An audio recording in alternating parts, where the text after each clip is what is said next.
Good evening दोस्तों। मैं ललन कांत आप सभी को अपने यूट्यूब चैनल आस्था जीएस रिसर्च सेंटर में स्वागत करता हूं। दोस्तों, जैसा कि मैं पहले ही बता चुका हूं कि इन दिनों हम लोग भूगोल पढ़ रहे हैं। भूगोल में हम 3 अध्याय आप लोगों को पढ़ा चुके हैं, जिसमें पहली अध्याय ब्रह्मांड अध्याय था, दूसरा अध्याय सौरमंडल था और तीसरा अध्याय पृथ्वी की गतियां थी। तीनों ही अध्याय दोस्तों हम लोग काफ़ी गहराई से पढ़े और जैसा कि मैं हर लेक्चर में कहता हूं कि मेरा ये दावा है कि तीनों ही लेक्चर का जो वीडियो यूट्यूब पर हम लोड किए हैं उसे आप कई बार अगर देख लेते हैं, 2 बार 3 बार अगर देख लेते हैं और उसके बाद संबंधित वीडियो का जो हम पीडीएफ उपलब्ध कराए हैं उसे ढंग से पढ़ लेते हैं, तो मेरा यह दावा है कि कोई भी एग्जाम में अगर इन तीनों चैप्टर से प्रश्न आपसे पूछे जाते हैं तो आपसे नहीं छूटेगा दोस्तों। 90% से अधिक आप सॉल्व कर सकते हैं दोस्तों। 10% मैं आपके ऊपर छोड़ता हूं क्योंकि बहुत सारे स्टूडेंट ढंग से नहीं पढ़ते हैं। अगर 100% ढंग से पढ़ लेते हैं, एक भी क्वेश्चन इन तीनों चैप्टर से अगर आता है तो नहीं छूटेगा। इस तरह हम बेस स्ट्रॉन्ग करते हुए आप लोग को बताए हैं दोस्तों। एक बात मैं फिर से रिपीट कर देना चाहूंगा कि भूगोल जो हम लोग पढ़ेंगे क्रमबद्ध तरीके से पढ़ेंगे दोस्तों। दोस्तों, हम पहले भी कई बार बता चुके हैं कि जीएस का जड़ दोस्तों भूगोल को माना जाता है, क्योंकि हम लोग इसी धरती पर रहते हैं और उसके बारे में अगर हम लोग नहीं जानते हैं, उसकी वस्तु स्थिति, उसकी भौतिक अवस्थिति, उसकी आंतरिक संरचना के बारे में अगर नहीं जानते हैं तो हमें जीएस का और भी अदर सब्जेक्ट हमें ढंग से समझ में नहीं आएगा दोस्तों। दोस्तों, जैसे कि हम लोग जानते हैं कि हमारी जानकारी में, हमारे नॉलेज में जो भी इतिहास की घटनाएं घटित हुई है वो इसी धरती पर घटित हुई है। आज अगर राजनीति हो रही है दोस्तों तो इसी धरती पर हो रही है, और राजनीति और इतिहास का प्रतिफल इकोनॉमी होता है दोस्तों। तो ये 3 जो इसका मुख्य आयाम है वो भूगोल से संबंधित है। भौगोलिक अवस्थिति जिस प्रकार होती है दोस्तों, वहां का इतिहास भी उसी प्रकार होता है। इसी कारण हम सबसे पहले भूगोल शुरुआत किए हैं दोस्तों। जैसे कि भूगोल में हम लोग जो शुरुआत किए हैं, ब्रह्मांड से शुरुआत किए हैं, जिसको हमने काफी विस्तृत तरीके से पढ़ाया, परिभाषा सहित की। ब्रह्मांड आकाशगंगाओं का एक समूह है, ब्रह्मांड का विस्तार अनंत है, ब्रह्मांड अभी भी फैल रहा है। फिर ब्रह्मांड पढ़ाने के बाद अपनी आकाशगंगा जिसमें हमारी सौरमंडल आती है, मिल्की वे आकाशगंगा के बारे में पढ़ाए, फिर अपने सौरमंडल के बारे में पढ़े, फिर पृथ्वी की गतियां के बारे में पढ़ रहे हैं। इसके बाद जो चैप्टर आएगा दोस्तों वो होगा पृथ्वी की आंतरिक संरचना। ये पढ़ने के बाद उसके बाद हम लोग वर्ल्ड मैप के बारे में पढ़ेंगे। वर्ल्ड मैप के बारे में पढ़ने के बाद हम लोग भारत मैप के बारे में पढ़ेंगे, फिर भारत के विभिन्न राज्यों के बारे में पढ़ते चले जाएंगे और इस प्रकार हम लोग भूगोल को क्रमबद्ध तरीके से खत्म करेंगे दोस्तों। आज जो अध्याय हम पढ़ाने जा रहे हैं वो अभी तो आने वाला नहीं था, वो बाद में आने वाला था, लेकिन ये यहीं पर हम सेट कर दिए हैं इसलिए क्योंकि ये थोड़ा हटके है दोस्तों। इससे आज आप देखेंगे कि इससे हजारों के हजार क्वेश्चन बन सकते हैं। केवल मैप से अगर पढ़ लेते हैं तो आपके एग्जाम में हजारों के हजार क्वेश्चन इससे आते हैं, सारे के सारे क्वेश्चन महत्वपूर्ण होते हैं। यदि हम मैप से नहीं पढ़ते, मैप को समझ के नहीं पढ़ते हैं तो हमसे क्वेश्चन मिस्टेक हो जाता है, ज्यादातर छूट जाता है, क्योंकि हम कंफ्यूजन की स्थिति में रहते हैं कि जो हमसे पूछा जा रहा है उसकी वस्तु स्थिति कहां पर है, हम नहीं जानते हैं ढंग से, इसलिए हमसे वो छूट जाता है दोस्तों। आज का क्लास जो है बहुत ही इंपॉर्टेंट क्लास है। इसमें हम भारत के मैप के बारे में, इसके चौहद्दी के बारे में, इसके विभिन्न देशों के से लगने वाले सीमा के बारे में, सीमा के नाम के बारे में वगैरह वगैरह वगैरह सब कुछ पढ़ेंगे दोस्तों। आज का लेक्चर जो है भारत का मानचित्र है दोस्तों। आज का लेक्चर भारत का मानचित्र है दोस्तों। आइए तो शुरू करते हैं दोस्तों। कोई भी मानचित्र हो, चाहे भारत का मानचित्र हो या फिर विश्व का मानचित्र हो या फिर भारत के किसी राज्य का मानचित्र हो, मैं खुद फ्री हैंड से ड्रॉ करता हूं दोस्तों। इससे दोस्तों आपको लाभ यह होगा कि आप भी मैप बनाने सीख सकेंगे। बहुत से हमारे दोस्त हैं जो कि शिकायत आती है, कमेंट आती है कि सर हमें मैप बनाने नहीं आता है। तो आप हमको देख के किस प्रकार हम ड्रॉ करते हैं मैप, इसको देख के आप खुद भी सीख सकते हैं। कॉपी कलम लीजिए, अगर मैप बनाने में 10 रुपया का कॉपी अगर खत्म हो जाता है तो कोई दिक्कत नहीं है, शौक से खत्म कीजिए उसको। अगर मैप बनाने सीख जाएंगे, मैप में सभी राज्यों को फ्री हैंड से दर्शाने सीख जाएंगे, सभी केंद्र शासित प्रदेश कहां कहां पर है इसकी वस्तु स्थिति अगर जान जाएंगे तो बहुत सारे क्वेश्चन आपके एग्जाम में, खास करके ग्रुप डी ग्रुप सी के एग्जाम में जो पूछे जाते हैं, डायरेक्ट पूछ देते हैं कि इसकी सीमा किस राज्यों से नहीं लगती है या किस देश से नहीं लगती है। तो अगर हम मैप से नहीं जानते हैं तो वो क्वेश्चन हमसे गलती हो जाती है दोस्तों। तो आज हम लोग भारत का मानचित्र पढ़ेंगे दोस्तों। तो आज का शीर्षक जो है दोस्तों वो है भारत का मानचित्र। तो आइए शुरू करते हैं।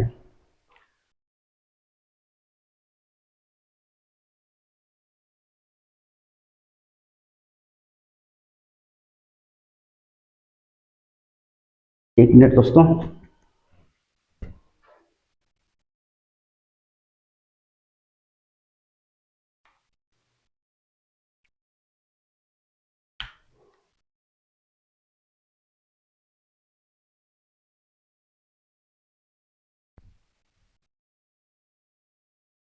भारत के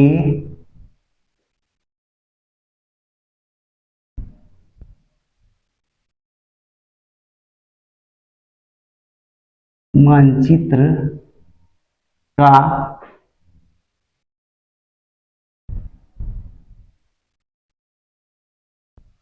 विस्तृत अध्ययन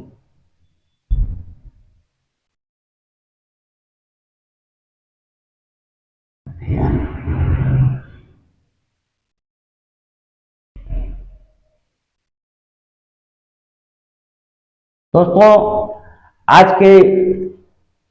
का जो लेक्चर है दोस्तों उसका शीर्षक हम रखे हैं भारत के मानचित्र का विस्तृत अध्ययन। दोस्तों इसके बाद आज के बाद आप लोगों से मानचित्र से संबंधित जो समस्याएं होती थी समझने में, मानचित्र को समझने या मानचित्र से संबंधित क्वेश्चन सॉल्व करने में, भारत के मानचित्र से संबंधित क्वेश्चन सॉल्व करने में मेरा यह दावा है कि आज के बाद आप लोगों का सारा समस्या का समाधान हो जाएगा भारत के मानचित्र के संदर्भ में। इसी प्रकार हम विश्व का मानचित्र भी फ्री हैंड खुद से ड्रॉ करेंगे और सभी देशों, महादेशों, महासागरों की वस्तु स्थिति आपको फ्री हैंड ड्रॉ करके हम दिखाएंगे और आपके दिमाग में, हम आपके मेमोरी में डाल देंगे, जो कभी मिटेगा नहीं और उससे संबंधित क्वेश्चन आपको कभी गलती आपसे नहीं होगी दोस्तों। तो आज का ये शीर्षक ये है दोस्तों, इसको मैं मिटा देता हूं जो कि स्केच बन जाएगा फ्री हैंड से मैप ड्रॉ करने के लिए। तो आइए दोस्तों भारत का मानचित्र सबसे पहले बनाते हैं हम लोग। उसके बारे उसके बाद बारे में विस्तृत पढ़ेंगे। उसके बाद हम कलेक्शन भी किए हैं कुछ जो आपके लिए बहुत ही लाभदायक होगी दोस्तों। तो आइए शुरू करते हैं दोस्तों।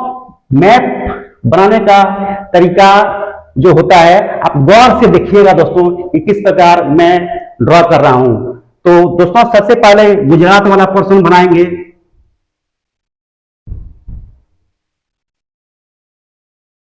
गुजरात वाला पोर्शन बनाएंगे, ऐसे करके ऐसे करके ऐसे कर देंगे दोस्तों। फिर ये इस प्रकार से ऐसे करेंगे दोस्तों। फिर यहां ऐसे करने के बाद 3 बार हल्का हल्का हल्का ऐसे घुमा देंगे और यहां सीधा ऐसे ले जाएंगे, ऐसे ले जाएंगे दोस्तों। ऐसे करके ऐसे करके ऐसे करके ऐसे करेंगे दोस्तों और ऐसे करके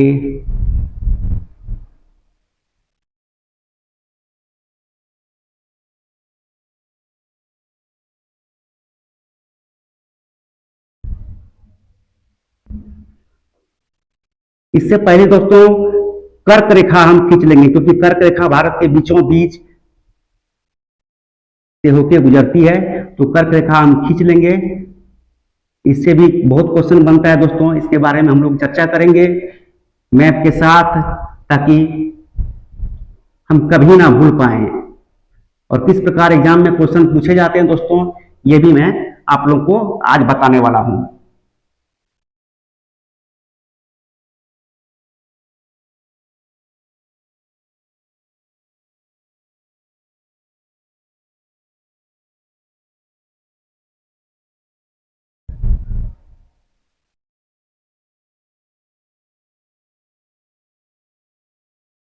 दोस्तों गौर से देखिएगा कि मैं किस प्रकार मैप ड्रॉ करता हूं। ये भारत का मैप हो गया दोस्तों, जो लगभग लगभग परफेक्ट है। और इस प्रकार से आप लोग भी प्रयास करेंगे तो बन जाएगा। हमने कई बार प्रयास किया, ऐसे नहीं दोस्तों कि मैं बाय बॉर्न इसको जानता हूं। करीब करीब एक कॉपी मैप खींच के हमने बर्बाद कर दिया, तब मैं इसको अपने विद्यार्थी जीवन में सीख पाया था। मैं इसको 10 से ही अच्छे से खींचना जानता हूं। जब मैं 10 क्लास में पढ़ता था दोस्तों, तब से ही हमारी ज्योग्राफी में बहुत अच्छी रुचि थी और तब से ही हम पढ़ते आ रहे हैं। तो ये है दोस्तों भारत का मैप। अब इसमें हम लोग विभिन्न राज्यों के बारे में, जो भारत में राज्य है, स्टेट है, फिर यूटी यूनियन टेरिटरी है, उसके बारे में पढ़ेंगे। आइए दोस्तों देखते हैं कि भारत में कितने राज्य हैं और कितने यूनियन टेरिटरी हैं। इसके बारे में, भारत के मैप के बारे में आज हम लोग विस्तृत पढ़ेंगे।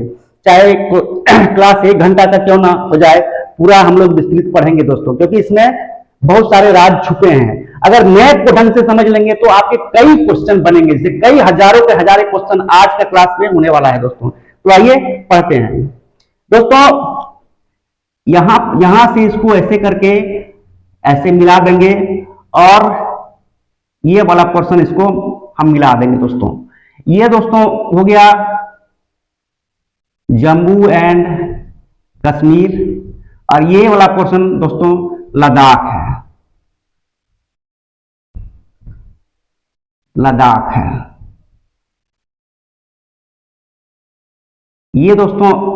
ये पार्ट जो है ये पीओके हम लोग कहते हैं इसको, पीओके पाक अधिकृत कश्मीर। और ये दोस्तों ये है अक्साई चीन, और इस लाइन का नाम है LAC, जबकि इस लाइन का नाम है LOC, लाइन ऑफ कंट्रोल, और ये लाइन ऑफ एक्चुअल कंट्रोल। दोस्तों यहां के बाद इसको यहां से सीधा ऐसे मिलाएंगे। मिलाने के बाद इसको 2 भागों में काट देंगे। ये हो गया हिमाचल प्रदेश HP, और ये यूके उत्तराखंड। दोस्तों इसको यहां से ऐसे कर देंगे। ये हो गया यूपी, ये हो गया बिहार, ये झारखंड। उसके बाद यहां से सीधा खींचेंगे, ऐसे करके ऐसे कर देंगे, और यहां ऐसे गोल हल्का सा कर देंगे, और ये इसको मिला देंगे यहां पर। ये हो गया CHH से हम छत्तीसगढ़ को सूचित करते हैं, और ये TEL से तेलंगाना को सूचित करते हैं दोस्तों। यहां से ऐसे करके ऐसे खींच देंगे तो ये हो गया अपना पंजाब दोस्तों। पंजाब हो गया,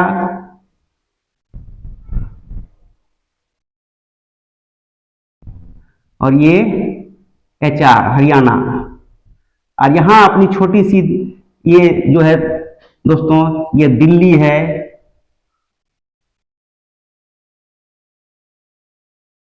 दिल्ली है जो 3 ओर से हरियाणा से घिरी हुई है, और एक ओर से यूपी से घिरी हुई है दोस्तों। ये वाला पार्ट राजस्थान कहलाता है। राजस्थान में ही थार मरुस्थल है दोस्तों, जो भारत का सबसे बड़ा मरुस्थल है। ये गुजरात हो गया दोस्तों, ये गुजरात।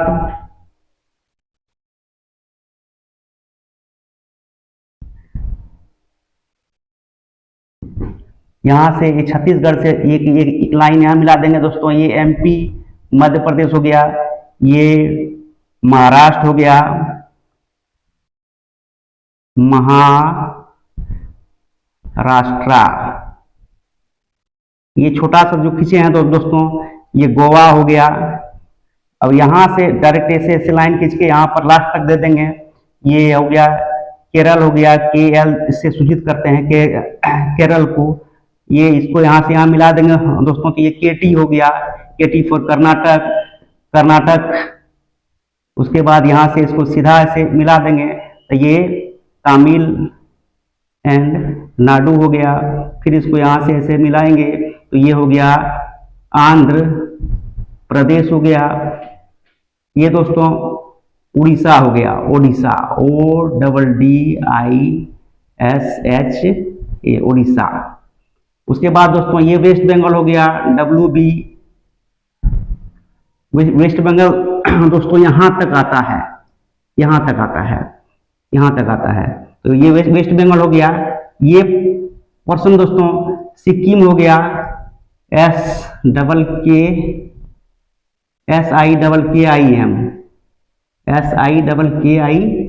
सिक्किम। उसके बाद दोस्तों इसको यहाँ से सीधे ऐसे करके मिला देंगे, ये वाला पोर्शन दोस्तों ऐसे कर देंगे, तो ये हो गया मिजोरम,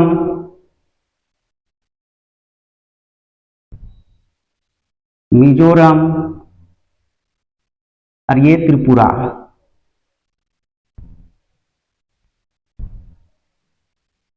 ये दोस्तों इसको यहां से ऐसे कर देंगे, तो ये है MG मेघालय, और यहाँ पर ये AP फोर। यहाँ दोस्तों ये आंध्र प्रदेश नहीं समझिएगा, ये अरुणाचल प्रदेश है।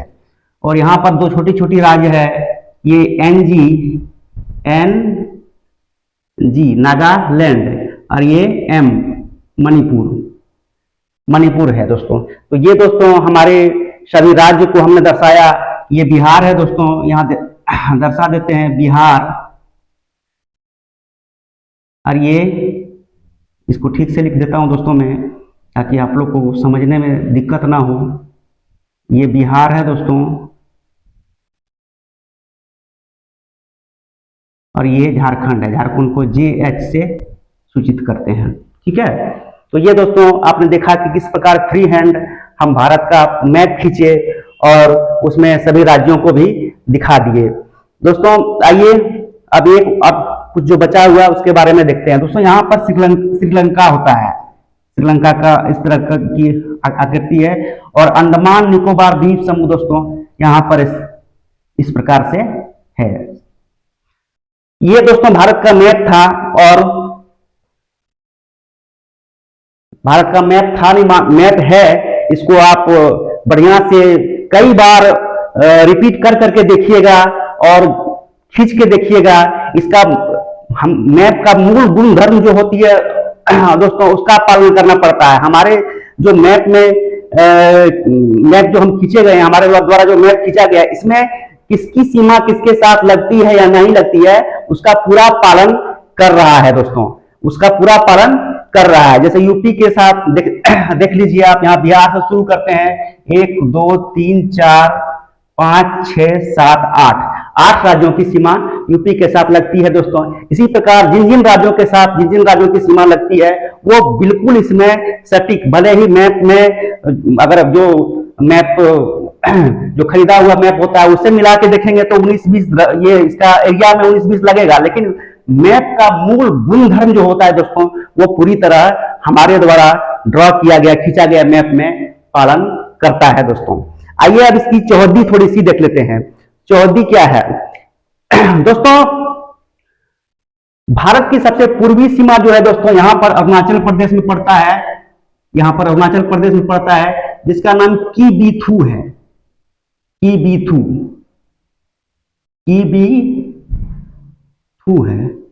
कीबीथू है दोस्तों, जो अरुणाचल प्रदेश में पड़ता है दोस्तों।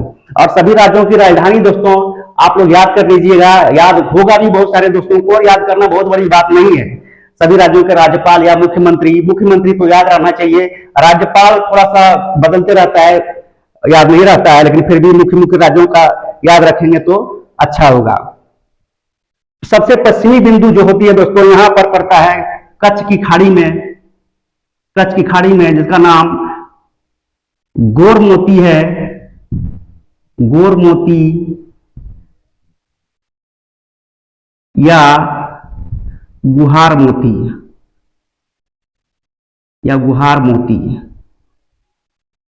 ये कच्छ की खाड़ी में दोस्तों, ये वाला पार्ट जो है गुजरात का, ये कच्छ की खाड़ी है दोस्तों, और ये खंबात की खाड़ी। तीन ओर से जल से घिरा हुआ भाग को हम लोग खाड़ी कहते हैं, खाड़ी कहा जाता है भूगोल में दोस्तों। तो ये देखिए तीन ओर से घिरा हुआ है, तो ये कच्छ की खाड़ी हो गया और ये खंबात की खाड़ी हो गया दोस्तों।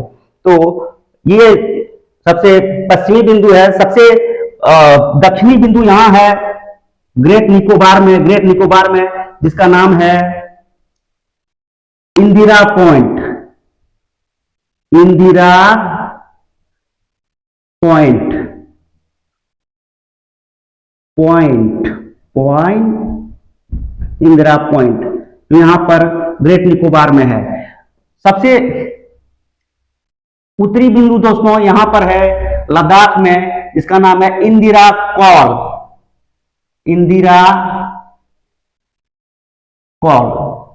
दोस्तों मैप से पढ़ लेंगे तो आज आप लोग का कई हजार क्वेश्चन इससे बनने वाला है।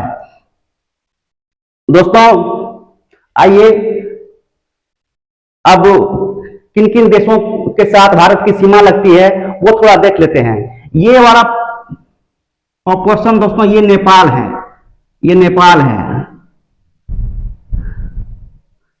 ये भूटान है दोस्तों, ये वाला पार्ट दोस्तों भूटान है। यहां ये दोस्तों बांग्लादेश है, ये वाला पार्ट दोस्तों बांग्लादेश है, बांग्लादेश।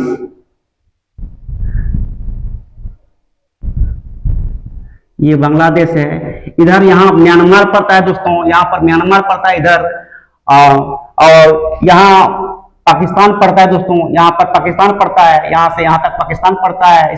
इस प्रकार से का फिर अफगानिस्तान पड़ता है, फिर ईरान इराक ऐसे ही पड़ता है। ईरान इराक की सीमा नहीं लगती है दोस्तों, लेकिन पाकिस्तान, अफगानिस्तान, नेपाल, भूटान, चाहे चीन, चीन के साथ इधर सीमा लगता है दोस्तों। ये चीन का एरिया इधर पड़ता है, तिब्बत क्षेत्र ये पड़ता है।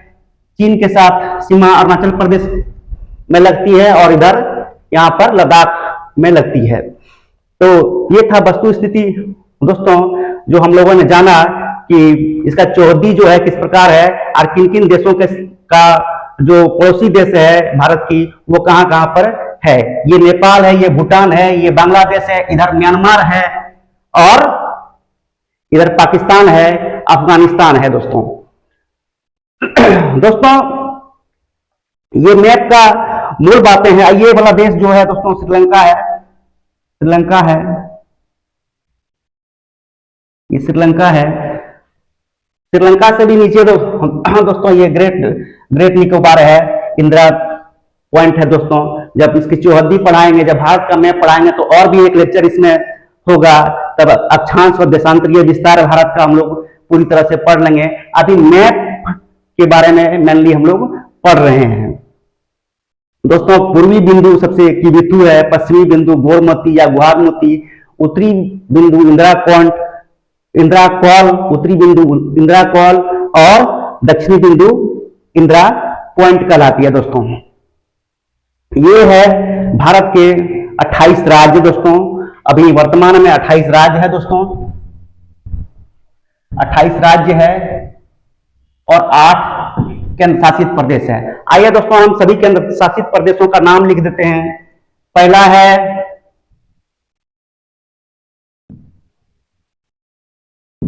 अंडमान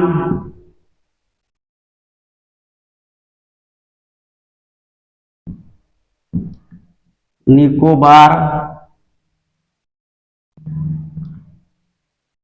द्वीप समूह।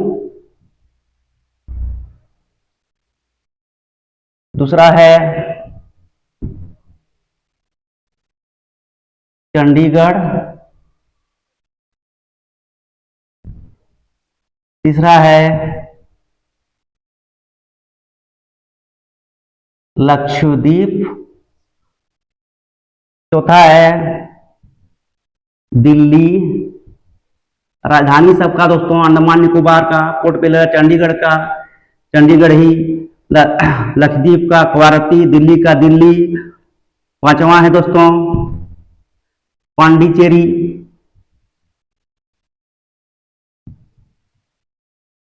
पांडिचेरी। छठा है दोस्तों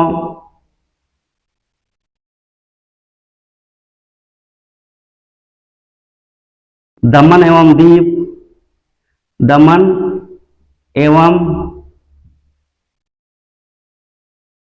द्वीप। सातवां है दोस्तों दादर एवं नागर हवेली। दादर और नागर हवेली का राजधानी दोस्तों सिलवासा है, दमन और दीव का दमन है। और जम्मू कश्मीर में जब धारा 370 हटी तो जम्मू कश्मीर को दो भागों में बांट दिया गया, जम्मू कश्मीर और लद्दाख में, और दोनों को केंद्र शासित प्रदेश बना दिया गया। इस प्रकार एक राज्य घट गया। पहले राज्य 29 था, पहले राज्य 29 था और केंद्र शासित प्रदेश 7 था। लेकिन जब जम्मू कश्मीर को राज्य की श्रेणी से हटा दिया गया और उसको दो भागों में बांट के दोनों को केंद्र शासित प्रदेश बना दिया गया, लद्दाख और जम्मू कश्मीर में बांटा गया था, और लद्दाख की राजधानी लेह है, जम्मू कश्मीर का श्रीनगर है। तो 28 राज्य बच गया था और 9 केंद्र शासित प्रदेश हो गया था। परंतु दोस्तों यहां पर लिख देते हैं हम पहले, 8वां हो गया जम्मू एंड कश्मीर, 9वां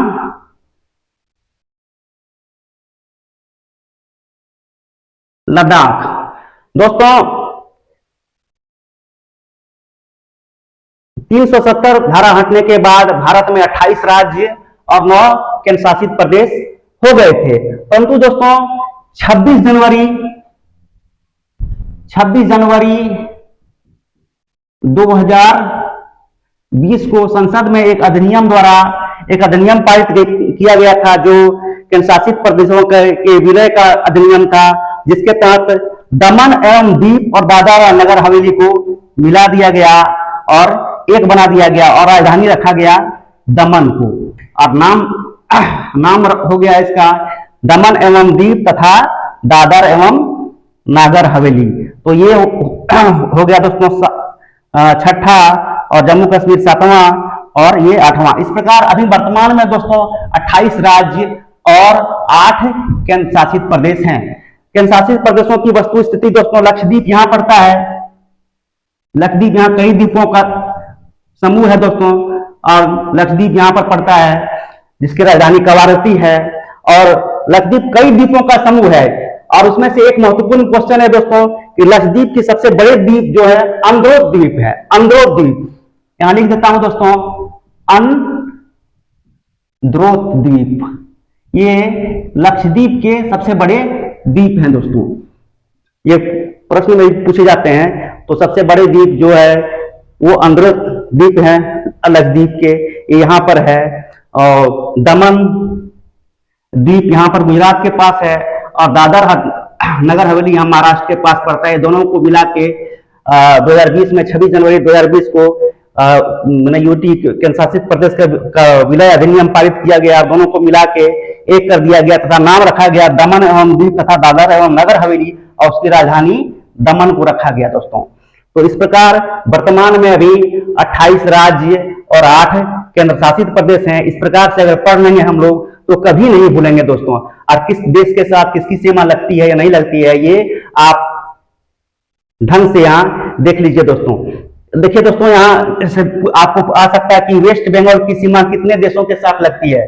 दोस्तों यहाँ देखिए, वेस्ट बंगाल यहाँ से लेकर यहाँ तक फैला हुआ है, अर्थात वेस्ट बंगाल की सीमा बांग्लादेश से भी लगती है, नेपाल से भी लगती है और भूटान से भी लगती है। तो ये क्वेश्चन बन जाएगा दोस्तों। अगर मैप से नहीं पढ़े रहेंगे तो आप सोचेंगे 1 होगा, 2 होगा कि 3 होगा, लेकिन अगर मैप से पढ़े रहेंगे तो बिल्कुल क्लियर लगेगा। आपको क्वेश्चन दे देगा कि भूटान के सीमा इसके साथ इनमें से किन 4 ऑप्शन रहेगा दिया हुआ कि किन देशों के साथ नहीं लगती है, तो सिक्किम दे देगा, अरुणाचल प्रदेश दे देगा। यहाँ असम दोस्तों, यहाँ पर असम में भूल गया हूं दोस्तों, माफ कीजिएगा, यहाँ पर ये असम है, असम के साथ लगती है। और तीसरा एमपी दे देगा। तो आपको वस्तु स्थिति पता रहेगा तब न मार पाइएगा कि एमपी कहाँ है और भूटान कहाँ है, असम कहाँ है, अरुणाचल प्रदेश कहाँ है और सिक्किम कहाँ है।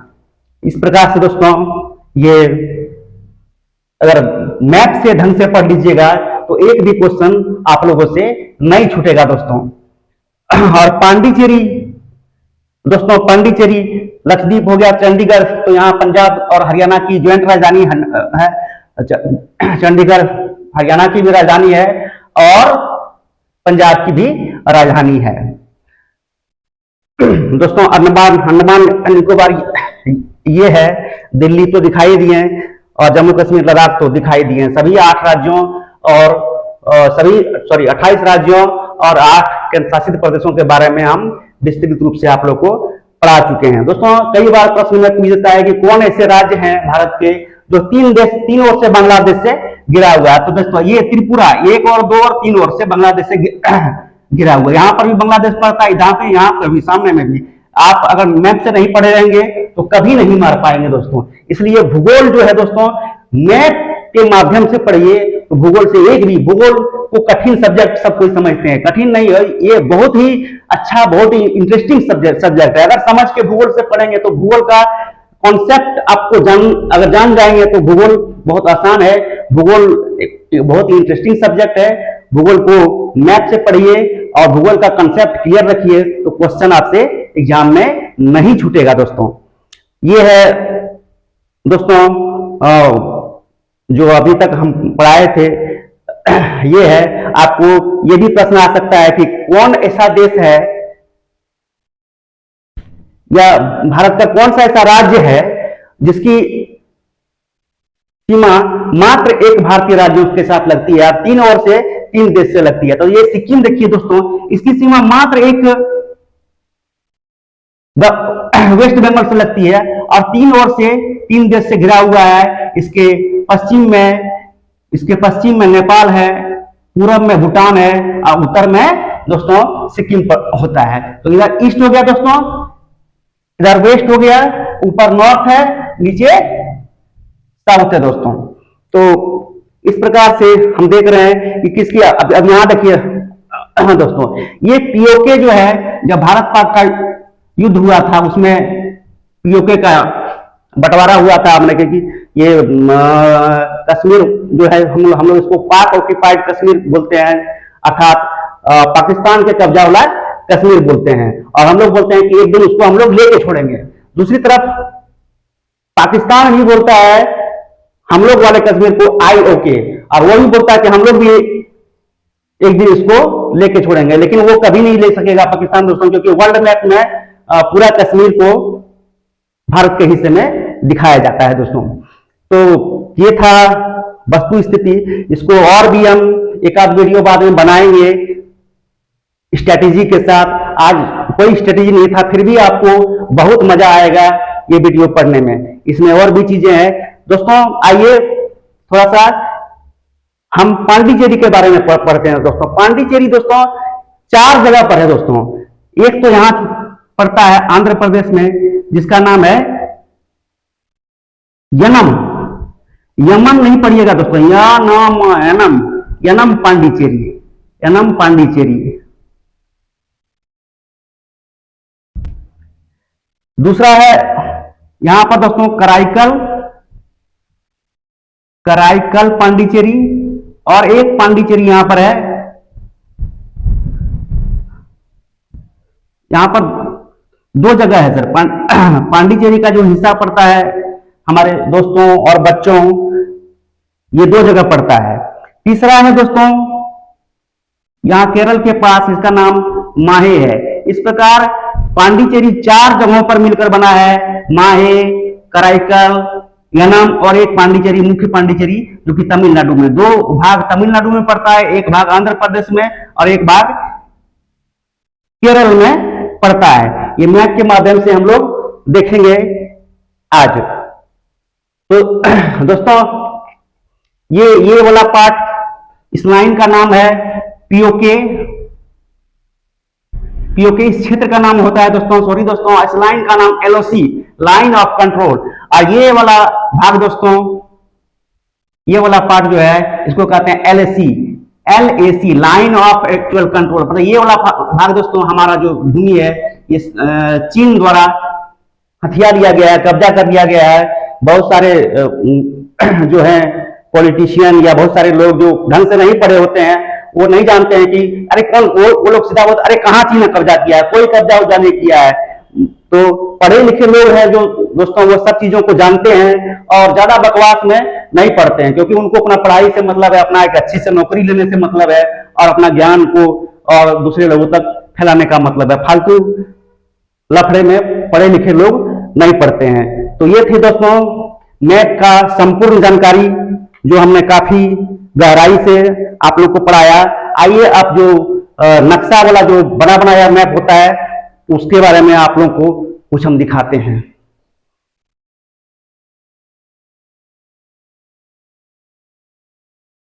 ये दोस्तों देखिए दिखाते जाते हैं, ये भारत का मैप है, पूरा पूरा है, ये सादा है। आप लोग भी देखते जाइए, हम कुछ कलेक्शन किए हैं। और फिर ये वाला पार्ट है दोस्तों, जैसे ये पांडिचेरी दोस्तों 3 जगह पर हम बताए थे, ये इसमें स्पष्ट नहीं आता है, हमने स्पष्ट भी एक मैप में चयन किया है, ये इसमें भी नहीं है दोस्तों। यहां पर देखिए दोस्तों, यहां पर स्पष्ट है।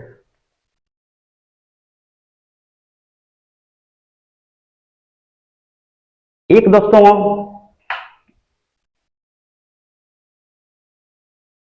यहां पर पड़ता है यनम, यनम पड़ता है आंध्र प्रदेश में। दूसरा मैन पांडिचेरी जो है वो तमिलनाडु में पड़ता है यहां पर। और एक कराईकल पड़ता है उसके नीचे, वही पांडिचेरी का ही हिस्सा है जो तमिलनाडु में ही पड़ता है। और चौथा यहां पर माहे केरल में पड़ता है। और भी स्पष्ट रूप से इसको देख सकते हैं दोस्तों। आइए देखते हैं, यहां देखिए दोस्तों, यहां पर जो है स्पष्ट आपको देख पाइएगा यहां से। ये दोस्तों यनम है, ये पांडिचेरी है, ये कराईकल है। आइए थोड़ा ऊपर करके देखते हैं। पांडिचेरी ऊपर पड़ता है, कराईकल नीचे पड़ता है, कराईकल नीचे पड़ता है। ये यनम है, ये यनम। इसको मिटा देते हैं दोस्तों, तभी हम ढंग से इसमें बता पाएंगे। आप लोग वीडियो पीछे करके भी इस मैप को जो हम बताए समझ सकते हैं, देख सकते हैं, समझ सकते हैं। और देखिएगा कई बार, और निश्चित रूप से देखिएगा, क्योंकि फायदा इससे आपको है दोस्तों, हमें नहीं। हम तो कई बार इसको बनाए हुए हैं और फायदा ऐसे नहीं हमको नहीं, हमको भी फायदा है, लेकिन दोस्तों इसके लिए हम कुछ चार्ज नहीं करते हैं। ये बिल्कुल जो हम क्लास ले रहे हैं ये फ्री है। आपको बता दूं कि मैं सिर्फ YouTube पर ही वीडियो नहीं बनाता हूं, मैं ऑफलाइन भी क्लास लेता हूं।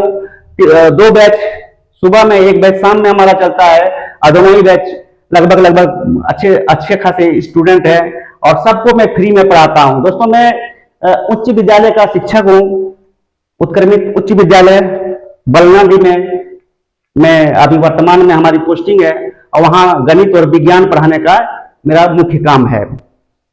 इसके अतिरिक्त दोस्तों हमने 5 विषयों से एमए कर रखी है, जिसमें मैथ, फिजिक्स, हिस्ट्री, ज्योग्राफी जो भूगोल अभी पढ़ा रहे हैं, और 5वां पॉलिटिकल साइंस मेरा लास्ट खत्म होने को है। तो 5 विषय से हमारा एमए है दोस्तों।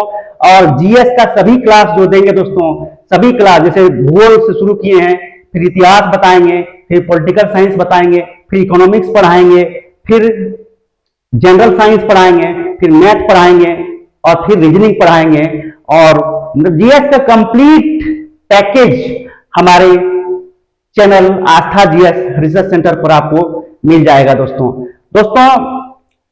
जो दोस्त हमसे जुड़ना चाहते हैं वो हमें कॉल कर सकते हैं। हमारा फोन नंबर है 7000496073। दोस्तों अगर इस पर हमको कॉल करेंगे और आपको पीडीएफ चाहिए संबंधित वीडियो का, तो मैं आपको पीडीएफ उपलब्ध करा दूंगा, फ्री ऑफ कॉस्ट है। ये सब विद्यार्थी की सुविधा के लिए शौक से मैं पढ़ाता हूं, ताकि जो कहते हैं ज्ञान बांटने से बढ़ता है, ये बिल्कुल सत्य बात है दोस्तों। इसीलिए मैं पढ़ाता हूं, ऑनलाइन ऑफलाइन दोनों ही क्लास में फ्री में लेता हूं, कुछ चार्ज नहीं करता हूं दोस्तों। सरकार द्वारा जो हमें सैलरी मिलती है उससे मैं बहुत खुश हूं, और हमें नहीं चाहिए। केवल मैं अपनी ज्ञान को दूसरों तक फैलाना चाहता हूं, इसका ये माध्यम हमने अपनाया है, जो निश्चित रूप से आप लोग को अच्छा लगेगा, ये मेरा विश्वास है। आइए दोस्तों आगे देखते हैं। तो ये दोस्तों पांडिचेरी के बारे में कंसेप्ट, आपका ज्योग्राफिकल कंसेप्ट क्लियर हो गया। जो यनम है दोस्तों यनम, ये यनम है। यनम, यमन नहीं लिखिएगा दोस्तों, यमन एक देश है। यनम, यनम, यनम, ये पांडिचेरी, मुख्य पांडिचेरी यही है, मुख्य पांडिचेरी यही है। ये कराईकल है, नीचे वाला कराईकल, ऊपर वाला पांडिचेरी। कराईकल, कराईकल। और ये दोस्तों केरल के बगल वाला में ये माहे है। तो आपसे क्वेश्चन पूछ देगा कि माहे जो पांडिचेरी का भाग है वो किस राज्य में पड़ता है, तो वो केरल में पड़ता है। कराईकल तमिलनाडु में, अरियानम आंध्र प्रदेश में पड़ती है दोस्तों। तो ये था इसका पांडिचेरी के बारे में विस्तृत अध्ययन। ये दोस्तों भारत का केंद्र शासित प्रदेश, राजधानी पांडिचेरी, सबसे बड़ा शहर इसका पांडिचेरी, जनसंख्या इस प्रकार जो है, ये इसका पांडिचेरी के बारे में कुछ है। फिर ये इसके बारे में बताए दोस्तों किस प्रकार ये है पांडिचेरी का। यनम ऊपर में आंध्र प्रदेश में पड़ता है पांडिचेरी, फिर कराईकल, फिर माहे केरल में पड़ता है। यहाँ भी वही हमने सेलेक्ट किया है दोस्तों। पीडीएफ में दोस्तों बहुत अच्छे से ये सब आएगा, क्लियर आएगा। अब आइए कुछ स्पेशल कलेक्शन हम किए हुए हैं उसके बारे में पढ़ते हैं। आइए दोस्तों पढ़ते हैं।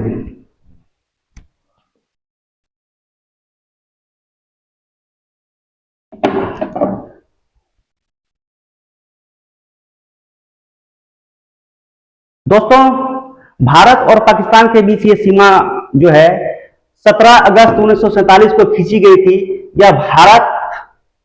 यह रेखा भारत के बंटवारे के बाद बनाई गई थी। रेड क्लिफ रेखा के बारे में हम लोग पढ़ रहे हैं दोस्तों। रेड क्लिफ रेखा जो है वो 17 अगस्त 1947 को खींची गई थी। रेड क्लिफ रेखा के बारे में कुछ जरूरी बातें। इस रेखा को खींचने का काम ब्रिटिश वकील सर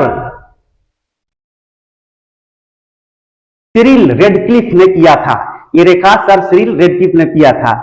रेडक्लिफ रेखा को भारत और पाकिस्तान सीमा का सीमांकन रेखा भी कहा जाता है। ये मेन पॉइंट है दोस्तों जो हमने सेलेक्ट किया है खोज के। देखिए काफी आपको मजा आएगा। रेडक्लिफ रेखा को खींचने के लिए सर सिरिल रेडक्लिफ की अध्यक्षता में एक 5 सदस्यीय कमीशन बनाया गया था। तो रेडक्लिफ रेखा को खींचने के लिए कितने सदस्य कमीशन बनाया गया था? तो 5 सदस्यीय कमीशन बनाया गया था।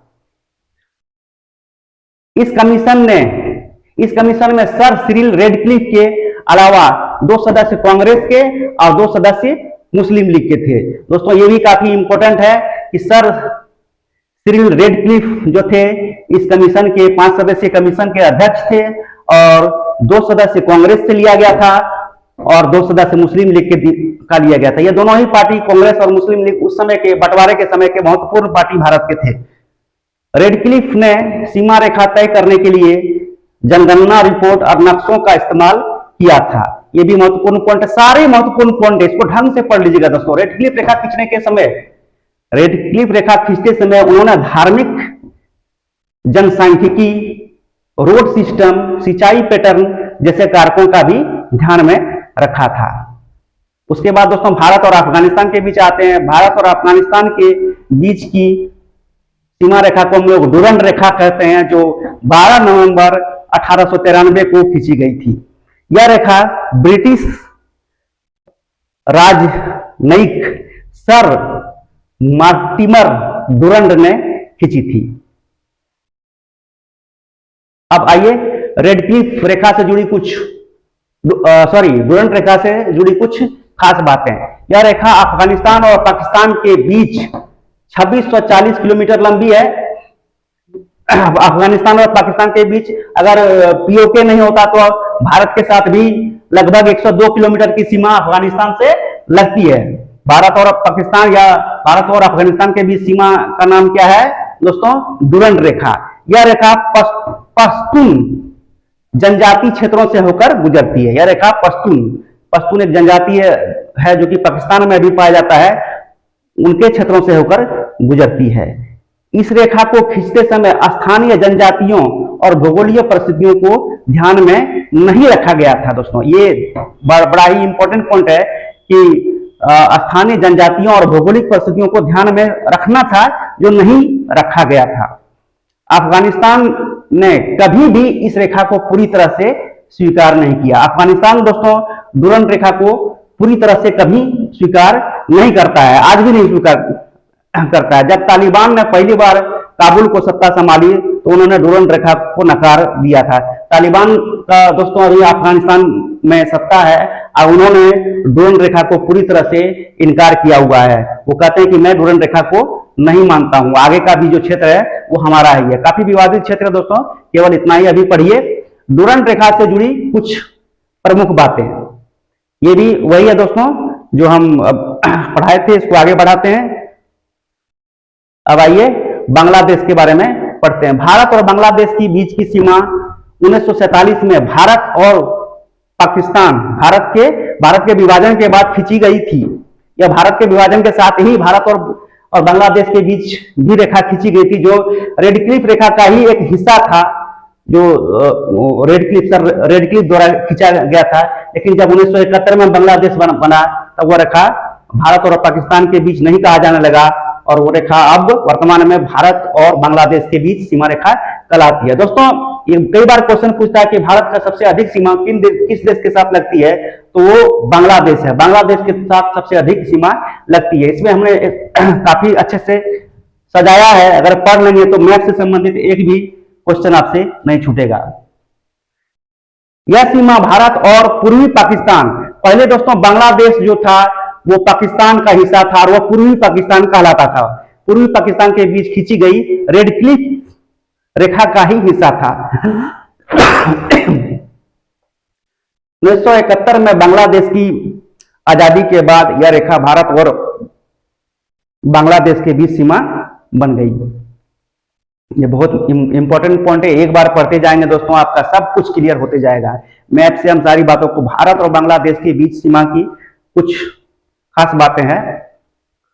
भारत और बांग्लादेश के बीच की सीमा की लंबाई 4096 किलोमीटर, बहुत ही इंपॉर्टेंट है, 4096 किलोमीटर। कई बार रेलवे में पूछा जा चुका है। यह दुनिया की 5वीं सबसे लंबी सीमा है। यह दुनिया की 5वीं सबसे लंबी सीमा है और भारत की सबसे लंबी सीमा बांग्लादेश के साथ ही लगती है। तो दुनिया की सबसे 5वीं लंबी सीमा है और भारत की पहली। यह सीमा जो है भारत के किन किन देशों से, अगर मैप से देखेंगे तो आपको पूरी तरह क्लियर हो जाएगा। आइए दिखाते हैं हम मैप से।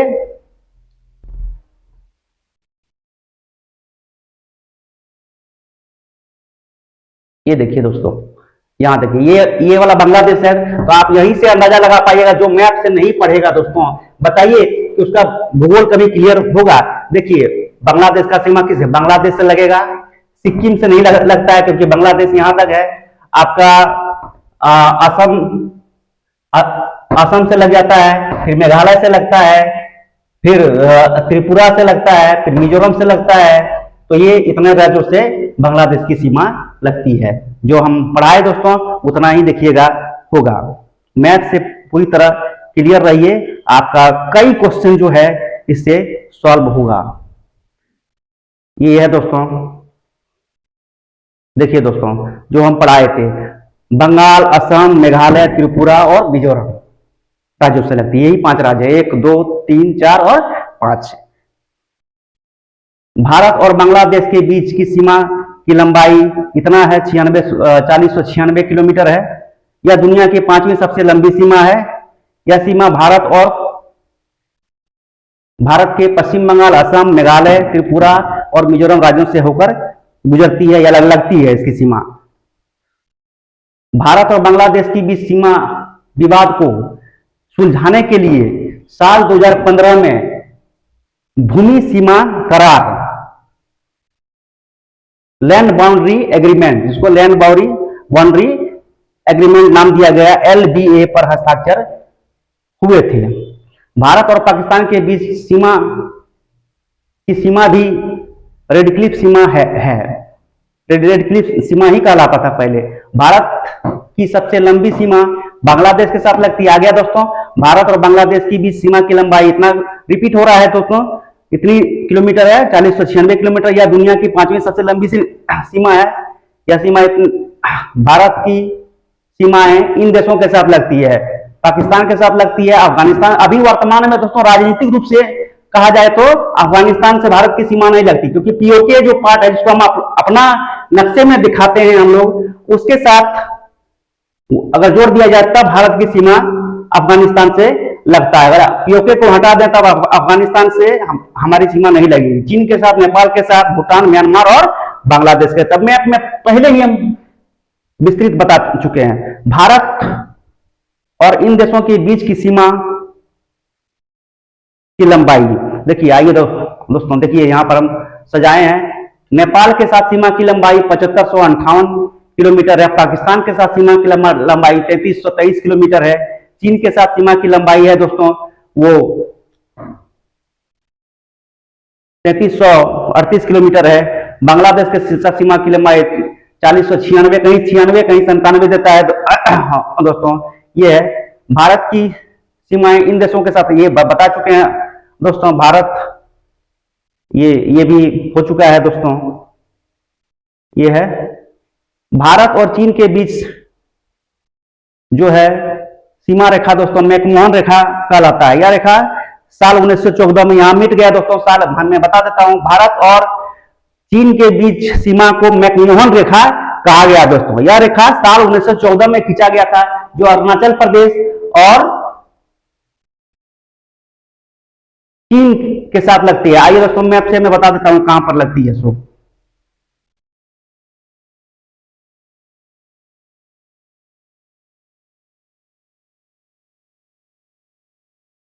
ये वाला पार्ट दोस्तों यहां से शुरू होता है, भूटान से शुरू होकर यहां म्यांमार जहां तक है तो दोस्तों यानी ब्रह्मपुत्र नदी तक से सीमा तक, यहां से यहां तक मैकमोहन रेखा कहलाता है।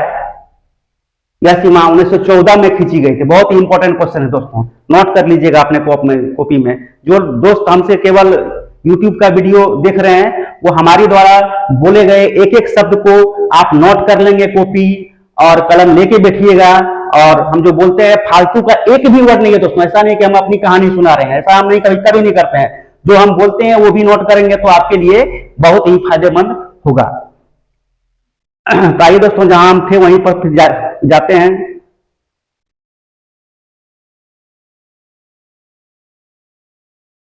ये बांग्लादेश है, यहां पर ये पढ़ चुके हैं हम लोग।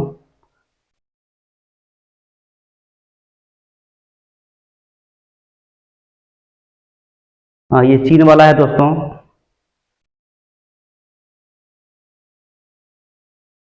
कुछ महत्वपूर्ण बातें हैं मैकमोहन रेखा के बारे में, कुछ महत्वपूर्ण बातें। यह रेखा पूर्वी हिमाचल क्षेत्र में चीन और भारत के बीच की सीमा तय करती है। यह रेखा लद्दाख से होकर गुजरती है। यह रेखा लद्दाख से भी होकर गुजरती है दोस्तों। मैकमोहन रेखा लद्दाख से भी होकर गुजरती है, ऐसी नहीं कि लद्दाख से होकर नहीं गुजरती है। भारत इस रेखा को मान्यता देता है। मैकमोहन रेखा को दोस्तों भारत मान्यता देता है, लेकिन चीन सरकार अपनी कानूनी स्थिति पर विवाद रखती है और मैकमोहन रेखा को वो पर सवाल खड़ा मानती तो वो भी है, लेकिन वो अपना बदमाशी दिखाता है और अपना हरकत करते रहता है। और वो कभी कभी कह भी देता है कि हम मैकमोहन रेखा को नहीं मानते हैं। चीन का दावा है कि बातचीत के समय तिब्बत चीन के शासन में था। बातचीत के समय 1937 में भारतीय सर्वेक्षण विभाग ने एक मानचित्र में मैकमोहन रेखा को आधिकारिक सीमा के रूप में दिखाया था।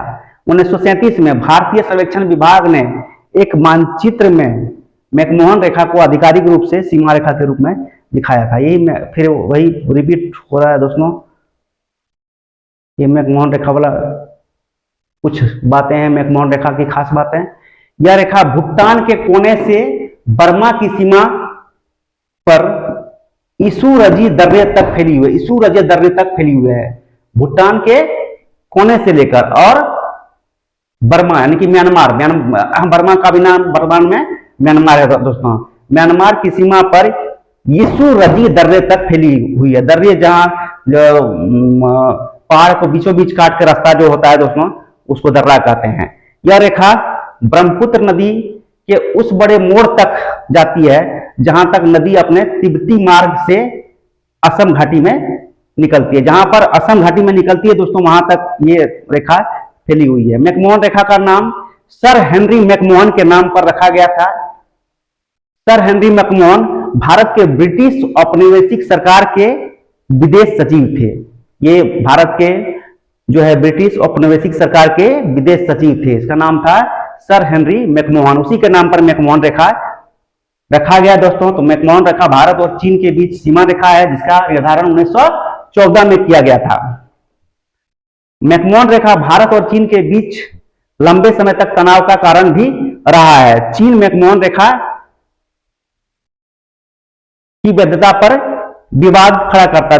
पहले ही बताए थे दोस्तों, चीन इसको कभी मानता है कभी नहीं मानता, विवाद की स्थिति में वो रहता है। वो बहुत ही चालाक है, विवाद कर करके वो धीरे धीरे कुछ क्षेत्रों को हड़पते जाता है। जैसा कि अभी ऊपर में हम लोग एलएसी के बारे में पढ़े, कितना बड़ा वो हमारा लद्दाख का क्षेत्र जो है, अक्साई चीन जिसको कहा जाता है, वो हड़प लिया है और सीमा रेखा जो एलएसी है, लाइन ऑफ एक्चुअल कंट्रोल, खींच दिया गया है।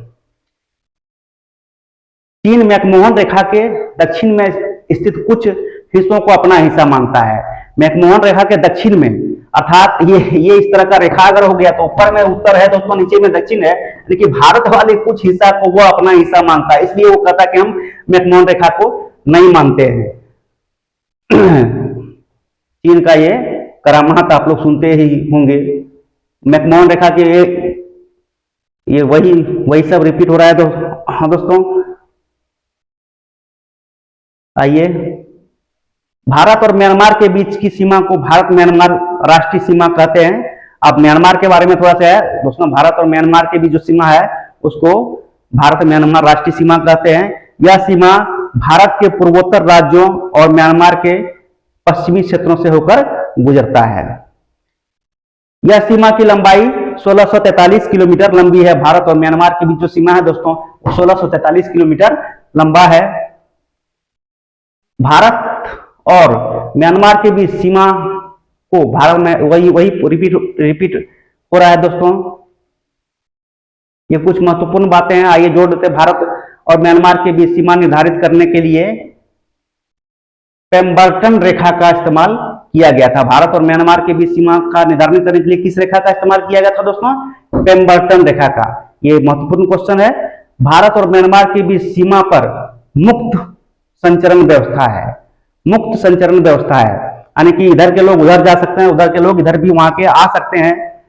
मैंने इधर के लोगों की रिश्तेदारी उधर है, उधर के लोगों की रिश्तेदारी इधर है, इसको ध्यान में रखते हुए इधर उधर के लोग यहाँ वहां आ जा सकते हैं। जिस कारण काफी रोहिंग्या मुसलमान जो है भारत में घुस गया था, इसी सीमा के माध्यम से घुसा था। दोस्तों, भारत और म्यांमार के बीच सीमा पर रहने वाले जनजातियों को बिना वीजा के सीमा के दोनों ओर 16 किलोमीटर तक यात्रा करने की अनुमति है। 16 किलोमीटर यात्रा करने की अनुमति दोनों ओर के लोगों को भारत और म्यांमार में। भारत में 16 किलोमीटर घुस सकता है म्यांमार के लोग, और भारत के लोग भी म्यांमार में 16 किलोमीटर तक घुस सकते हैं। तो ये है दोस्तों, भारत और म्यांमार के बीच सीमा साझा करने वाले राज्य जो है दोस्तों, ये इस प्रकार है। अरुणाचल प्रदेश है, नागालैंड है, मिजोरम है, और नागालैंड होगा दोस्तों। यहां पर ये खत्म होता है। ये कुछ महत्वपूर्ण है। भारत और म्यांमार के बीच सीमा जो है दोस्तों, वो अलीगढ़ सीमा रेखा कहलाता है। अलीगढ़ सीमा रेखा कहलाता है। एक्सप्लोनेशन, यह भारत और म्यांमार के बीच उत्तरी हिस्से भारत और म्यांमार यह भारत म्यांमार के उत्तरी हिस्से से शुरू होकर बांग्लादेश तक समाप्त हो जाती है। ये था दोस्तों आज का क्लास। भारत के मैप के बारे में हम लोग काफी अच्छे से पढ़े, इसके पड़ोसी राज्यों के बारे में पढ़े, इसके सभी चारों बिंदुओं, पूर्वी बिंदु, पश्चिमी बिंदु, उत्तरी बिंदु और दक्षिणी बिंदु के बारे में काफी अच्छे से मैप के माध्यम से हम समझाए। दोस्तों, मैं फिर बोलता हूं कि जिस प्रकार हम फ्री हैंड से मैप ड्रॉ किए, आप लोग भी उसी प्रकार कॉपी कलम लेके बैठिएगा और ड्रॉ करके देखिएगा, आपको बहुत ही लाभ होगा दोस्तों। तो ये दोस्तों हमारे क्लास की खासियत होती है कि कोई भी मैप हो, चाहे भारत की मैप हो या फिर वर्ल्ड मैप हो, मैं खुद फ्री हैंड से ड्रॉ करता हूं और जो है काफी अच्छे से मैं उसको विश्लेषण करके बच्चों को बता देता हूं, ताकि एग्जाम में उनको ज्यादा से ज्यादा भूगोल का प्रश्न सॉल्व करने में मदद मिल सके। दोस्तों फिर एक बार मैं खींच के दिखा देता हूं कि कैसे मैं खींचता हूं। फिर से एक बार देखिए, मेरे लिए तो 1 मिनट की बात है, लेकिन आप लोगों को काफी समय इसमें लगेगा। लेकिन देखिए दोस्तों, ध्यान से देखिएगा, ये इधर यहाँ गुजरात की कच्छ की खाड़ी वाला हिस्सा बनाएंगे और फिर यहां से ऐसे इसको खींचेंगे, यहाँ ऐसे ले जाएंगे ऊपर, ये 2 3 राउंड करेंगे, फिर इसको ऐसे बनाएंगे, ऐसे करेंगे, ऐसे करेंगे, ऐसे करेंगे, ऐसे करके ऐसे एक बार ऐसे, फिर एक बार छोटा सा ऐसे, यहाँ हल्का से ऐसे ले जाएंगे।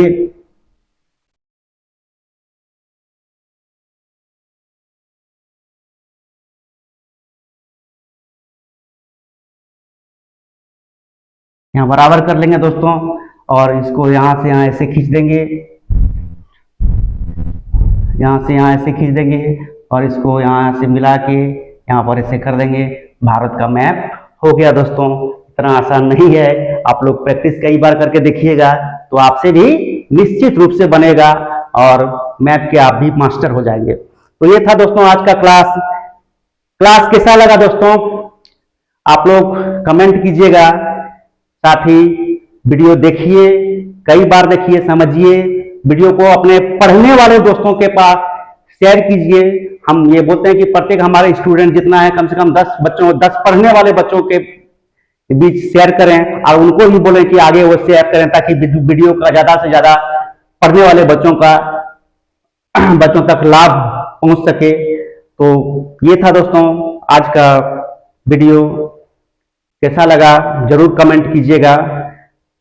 जय हिंद दोस्तों। इन्हीं आज लास्ट अपनी वाणी को विराम देना चाहूंगा। गुड इवनिंग अगेन दोस्तों।